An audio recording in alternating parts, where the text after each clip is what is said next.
Hola, soy Karen, parte del equipo Legítimo Hijo, y el tema de hoy será ¿quién es Jesús? Solamente basándonos en las fuentes históricas y no en la Biblia.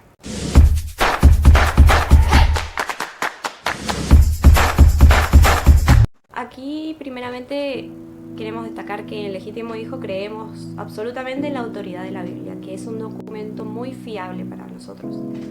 Pero hoy no vamos a basar en ello, sino en otras fuentes.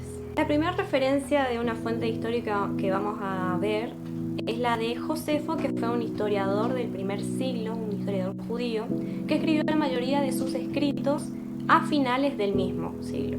Uno de sus escritos fue Antigüedades Judías, en la que hablaba sobre el hermano de Jesús, que es Santiago, y hace referencia a que el sacerdote Ananías quería asesinar a Santiago aprovechando la situación de la muerte del emperador Festo. Ese escrito dice: convocó una reunión del Sanedrín y trajo ante él a un hombre llamado Santiago, el hermano de Jesús, llamado el Cristo, y a otros más.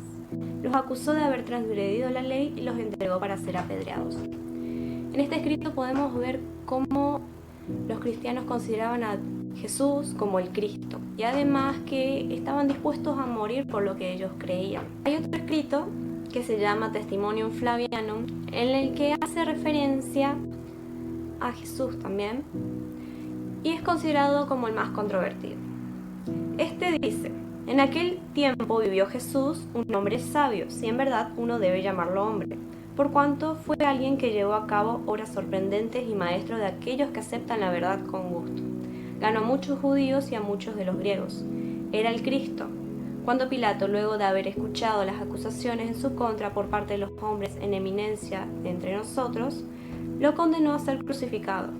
Aquellos que en principio lo habían amado no renunciaron a su afecto por él. Al tercer día se les apareció restaurado a la vida, por cuanto los profetas de Dios habían profetizado de esta y muchas otras maravillas acerca de él. Y la tribu de cristianos que de él toman su nombre hasta este día no ha desaparecido. Según el erudito Edwin Yamauchi, este es considerado el más controvertido porque es posible que tenga ciertas interpolaciones. Es decir, hay ciertas partes que los copistas cristianos de ese siglo probablemente hayan agregado y que Josefo nunca hubiera dicho. La primera interpolación que tenemos es la que sigue la frase que dice: en aquel tiempo vivió Jesús, un hombre sabio.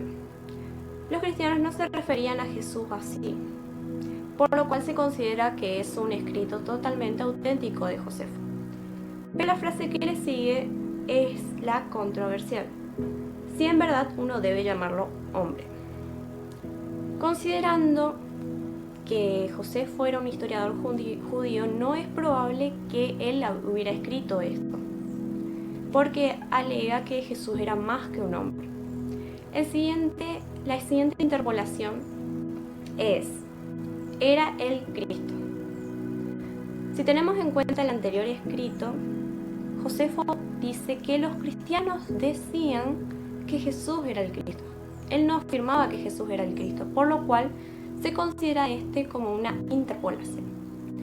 La tercera habla sobre que al tercer día se les apareció restaurado a la vida. Si bien nosotros creemos que eso sí fue cierto, considerando a Josefo es probable que él no hubiera escrito eso, porque habla sobre la doctrina de la resurrección.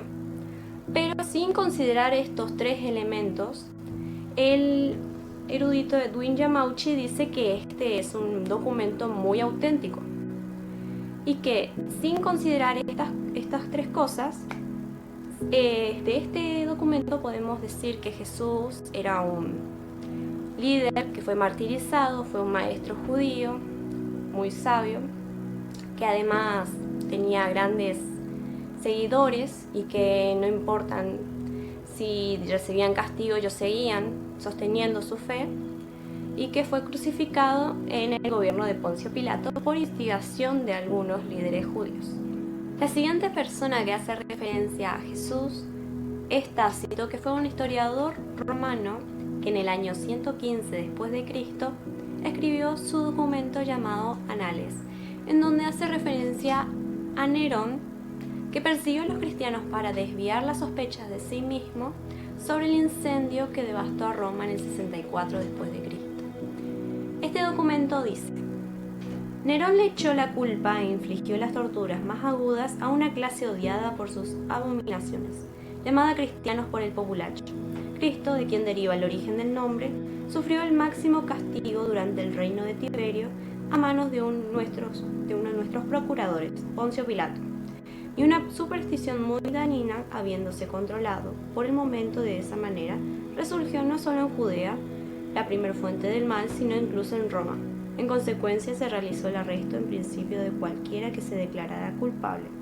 Después, según su declaración, una inmensa multitud fue condenada, no tanto por el delito de incendiar la ciudad, sino por el odio contra la humanidad. Aquí hace referencia que Cristo sufrió el máximo castigo, que fue la crucifixión en el reino de Tiberios, y que además los cristianos, sin importar el castigo que podían tener, no renunciaban a su fe. El siguiente a tener en cuenta es Plinio el Joven, que fue el gobernador de Bitinia al noroeste de Turquía. Él fue el sobrino de Plinio el Viejo, que fue un famoso enciclopedista. Fue el amigo del emperador Trajano y por ende se mandaban cartas. En el libro 10 de sus cartas hace referencia a los cristianos que él arrestó. Él va a decir: les he preguntado si son cristianos, y si lo admiten, repito la pregunta una segunda y una tercera vez con la advertencia del castigo que les espera. Si persisten, ordeno que sean llevados para su ejecución. Por cuanto cualquiera que sea la naturaleza de su admisión, estoy convencido de que su terquedad y su obstinación inconmovible no debe quedar sin castigo. También declararon que la suma de su culpa o error no llega a más de que esto: se habían reunido en forma regular antes del amanecer en un día fijado para cantar versos en forma alterada entre sí en honor de Cristo como a un Dios, y también que se habían comprometido con juramento, no con fines delictivos, sino para abstenerse del hurto, del robo, del adulterio. Acá podemos ver cómo los cristianos tenían ciertas prácticas de adoración a Jesús que lo consideraban como Dios. Y así también que a pesar de las torturas, podemos ver que los cristianos no negaban a Jesús, no importa cuántas veces les preguntaron. El siguiente documento es el Talmud, que es una literatura tradicional judía, en donde, si bien apenas mencionan a Jesús, hacen referencia a que él era un sanador y un obrador de milagros, pero atribuían esas habilidades a la brujería. Y además hablan sobre que su crucifixión fue en el momento de la Pascua y que era un maestro y poseía discípulos. Gary Habermas habla sobre un historiador llamado Tallo que escribió la historia del mundo mediterráneo oriental desde la guerra de Troya. Lamentablemente, sus escritos fueron perdidos, pero citados por Julio Africano en el 221, justamente en la parte que dice que la crucifixión, en el momento de la crucifixión hubo un momento de oscuridad, el cielo se oscureció, y Tallo atribuye a eso que fue por un eclipse. Julio Africano se opone a esto, diciendo que no puede ser porque en ese momento era luna llena, y cuando era luna llena en ese momento no podía haber eclipse. El erudito Paul Maier habla en su libro Poncio Pilato sobre este momento de la oscuridad que sucedió en la crucifixión. Él va a decir: este fenómeno evidentemente fue visible en Roma, Atenas y otras ciudades mediterráneas. Según Tertulio, fue un evento mundial o cósmico. Flegón, un autor griego de Caria que escribía una cronología poco después del 137 después de Cristo, informó que en el cuarto año de la 12ª Olimpiada, es decir, en el 33 después de Cristo, ocurrió el mayor eclipse de sol y que se hizo de noche a la hora sexta del día, es decir, al mediodía, de modo que incluso las estrellas aparecieron en el cielo. Hubo un gran terremoto en Bitinia y muchas cosas fueron volcadas en Icarea.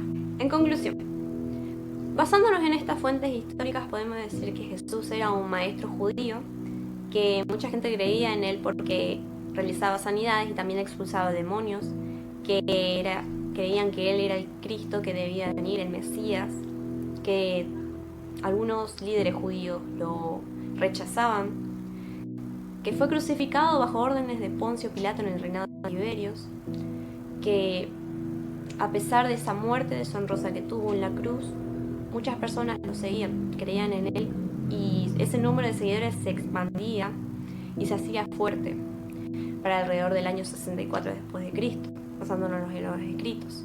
Y que además toda persona, ya sea una persona del campo, de una ciudad, hombre, mujer, esclavo o libre, creía en él y lo adoraba como Dios. Estas son algunas de las evidencias y referencias que podemos tener sobre Jesús sin basarnos en la Biblia. Todas las fuentes de esta información se van a encontrar en la descripción del video. Gracias por ver el video, y si crees que a alguien más puede interesarle, compártelo y te agradecemos. Que Dios te bendiga mucho. Somos Legítimo Hijo.